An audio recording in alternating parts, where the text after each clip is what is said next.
The David Pakman Show at davidpakman.com. Welcome to the bonus show. Rachel, very, very grossed out by one of the stories that we're going to be doing, but I'm not going to be showing any pictures, so don't worry. So let's start first with pacemakers and hacking. These days, when you hear the word hacking, my mind goes to Julian Assange, WikiLeaks, Russia, Trump, Putin, etc.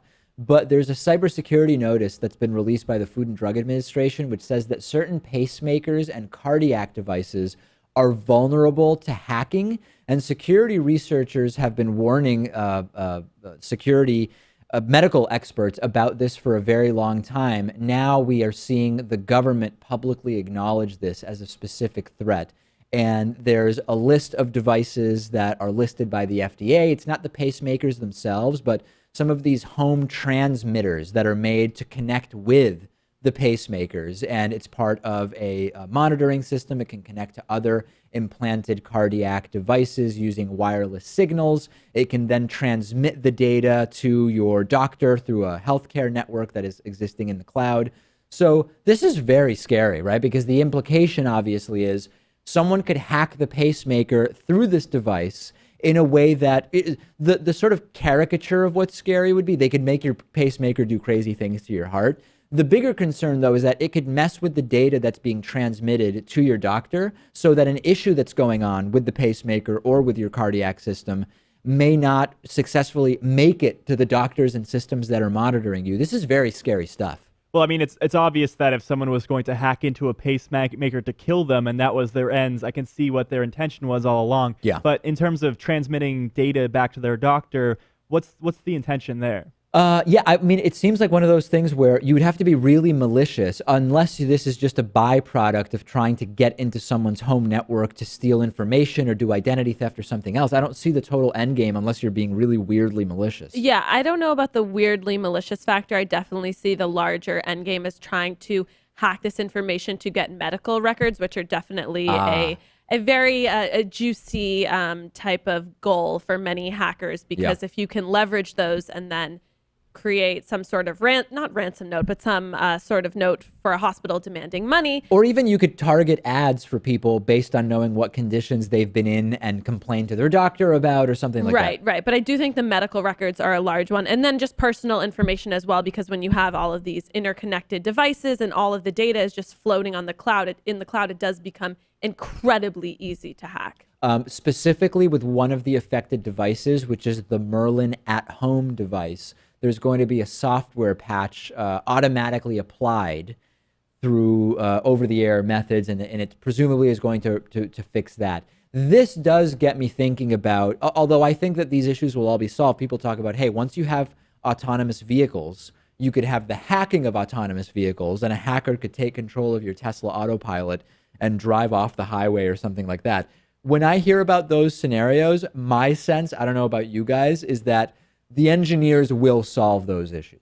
Yeah, and these are largely conspiracy theories, but there's been rumors that has already happened to journalists, and then they have been the victims by the government of people hacking into their cars and turning off the brakes and getting them sent off the runway. Yeah, and I don't know if it's quite the engineers who are going to be focused on that, who are largely doing the hardware, but I feel like it's more of the cyber security specialists on the software side. Yeah, or software engineers, Yeah. we might call them. They're still engineers, Rachel. Yeah, I don't that's think true. that's Sorry, I that's just not a thought fair you meant critique. more of the mechanical engineers. Very hardware biased.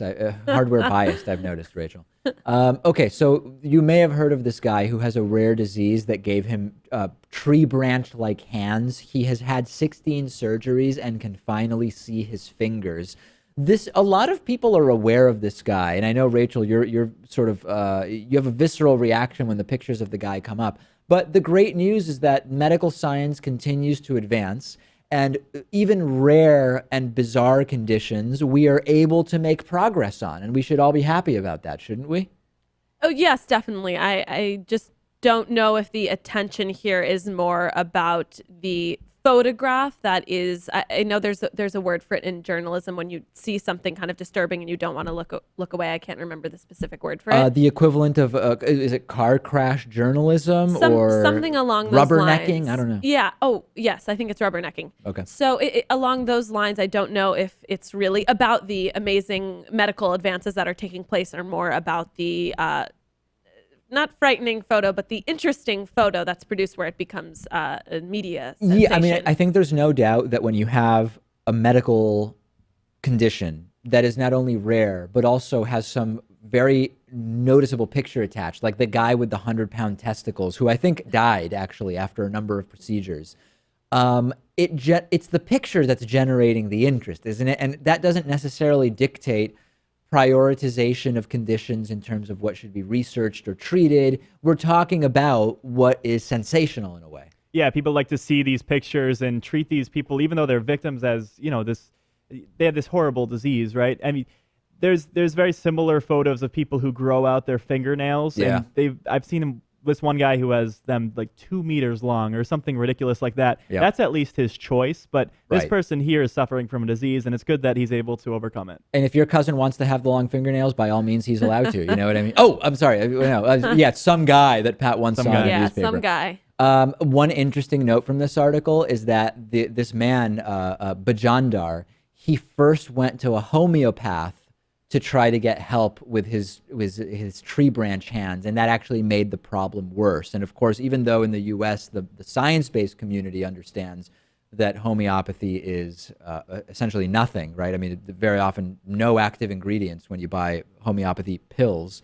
In other parts of the world, homeopathy is still treated very, very seriously as actual treatment. There is, but I think there's a disconnect with homeopathic medicine for many people who have a condition and then they see a homeopathic doctor and they get worse. It's not necessarily because of the herbs or No. herbal medicines. It's because you're really not nothing treating it. Exactly. Yeah, exactly. But then I feel like that's where a lot of the disconnect comes, in that negative reputation kind of lingers. Yeah, I mean, it's just basically like, homeopathy in my mind, and I just follow the science, is basically like saying, I'm going to drink a lot of water and see what that does to condition X, Y, or Z. I mean, when you test homeopathy and there's no active ingredients in the pills, you're effectively talking about drinking water or sugar pills or whatever. And the great James Randi does this thing where, have you guys heard of Calms Forte? It's like a homeopathic relaxation and sleeping pill. It's sold along with all the homeopathy.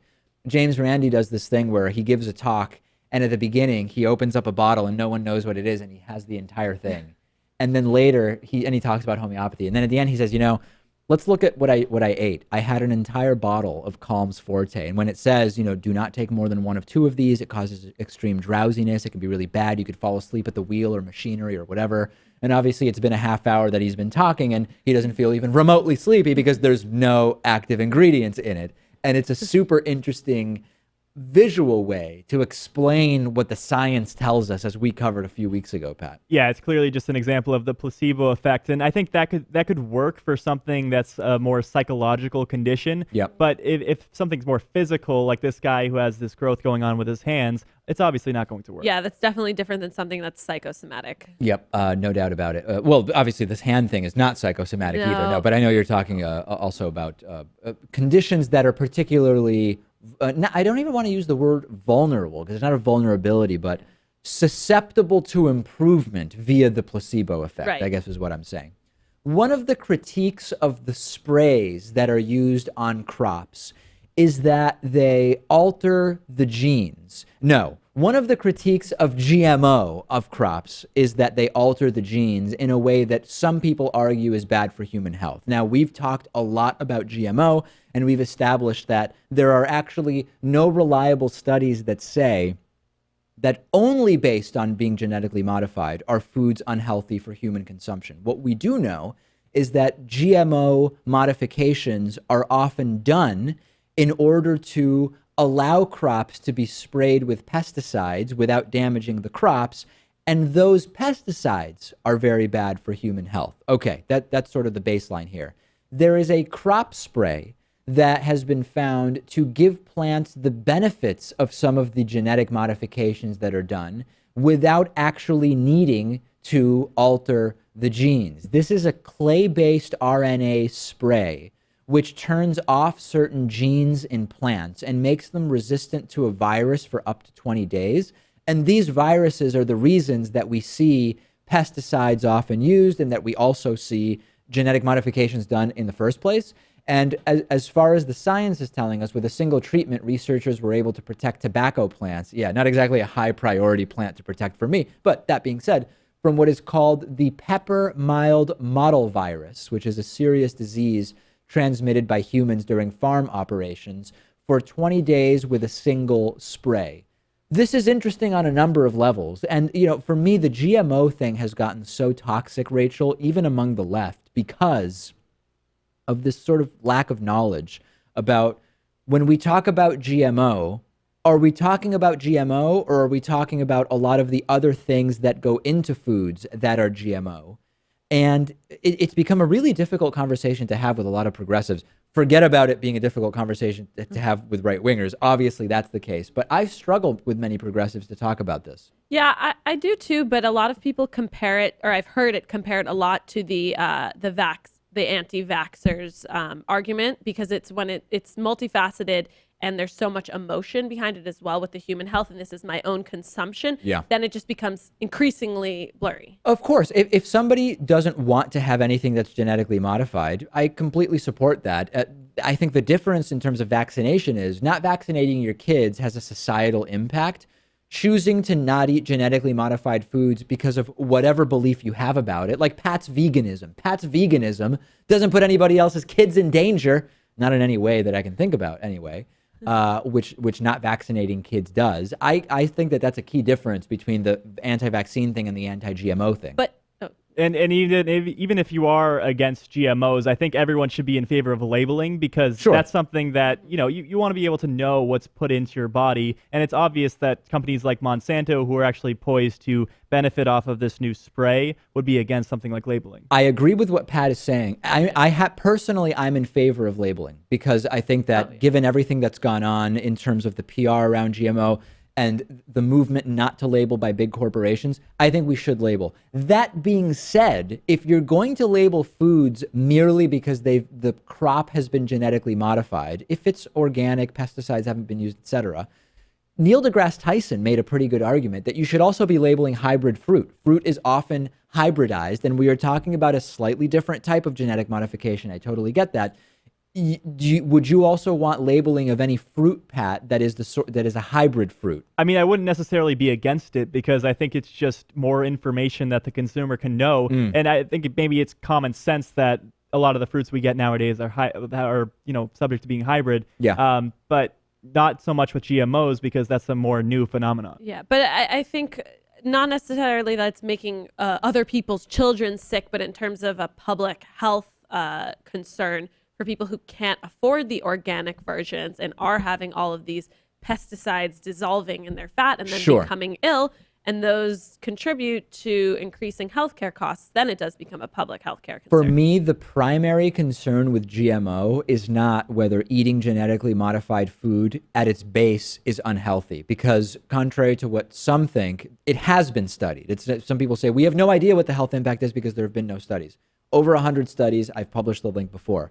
The concern is that GMO is often used by big agriculture as a way to load food up with pesticides. And obviously that's not good for anybody, and that does present a health risk. I think that in our discussion of it as smart progressives, we should try to disaggregate the two, even though in the real world, often they are really intertwined. Okay, send me your thoughts about this or any of the stories that we've discussed. That's it for today. We are off on Monday for Martin Luther King Day. We will be back on Tuesday. The David Pakman Show at davidpakman.com.